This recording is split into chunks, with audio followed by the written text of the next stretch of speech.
For many barbers, clippers are just a tool of the trade. For Greg Colon, they symbolize a gesture of love, a Christmas gift from his dad when he was 15 years old. In my heart, it meant the world. It did. But at the time, Greg couldn't show it. Such a tornado of emotions going on. I just knew I didn't want anything to do with him. That's because as long as Greg could remember, his dad was a drug addict and rarely around. And when he was... My earliest memories, I remember waking up one Christmas morning seeing a plate of syringes where we left the cookies and milk for Santa. At 9, Greg and his siblings went to live with their grandparents in the Bronx.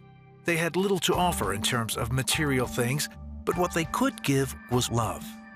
But for a kid desperately needing acceptance, that wasn't enough. What attracted me were the more violent kids who always had the nice sneakers, the nice clothes. Little by little, Greg was pulled in by the kids he admired. The only thing keeping him back was his love and respect for his grandfather. Then, when Greg was 12, he watched his grandfather die of a heart attack. The one person in my life who was a father figure, mentor, you know, somebody who really got me as a kid and actually cared, now is gone. And I was just empty inside. It wasn't long before Greg started selling drugs, chasing the things he thought would fill the emptiness in his life. I was making money to do things to give myself things people couldn't give to me before. By 15, Greg had dropped out of high school.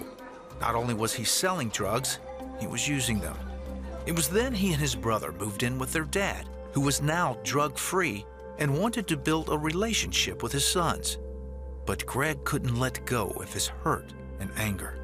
I guess I blamed him, you know, because like, oh, my grandfather, you know, he was the one I really wanted. I have no business being around you. But that bitterness would start to lose its edge.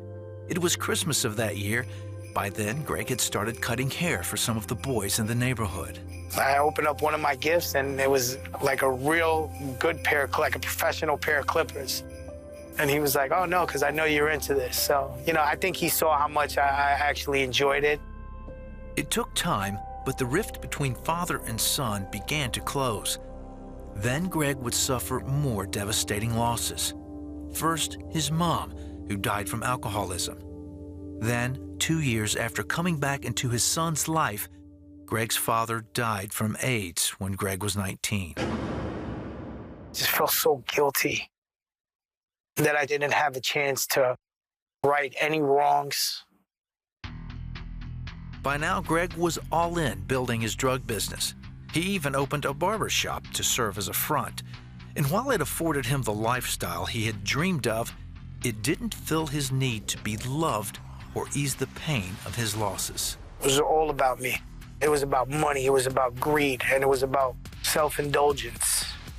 Greg found solace through drug addiction.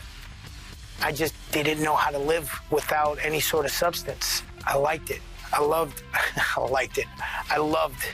the way I was living. I loved what it could do for me. I loved how it made me feel. He made a few attempts at rehab, but they all failed. By 2015, Greg, now 34, had lost everything. Finally, his sister convinced him to try rehab one more time. I was so hardened by what I did to myself. I would look for anybody to blame.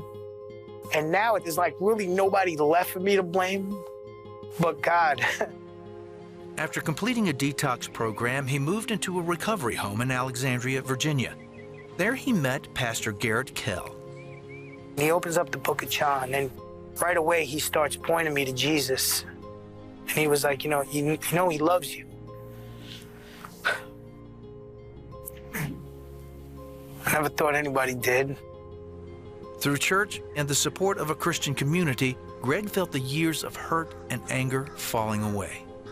One day, while having coffee with Pastor Garrett, Greg realized he was a changed man, loved and accepted by God. He looks at me, he goes, like, why are you smiling? I was like, I want to commit to the Lord because Jesus has done so much in my life.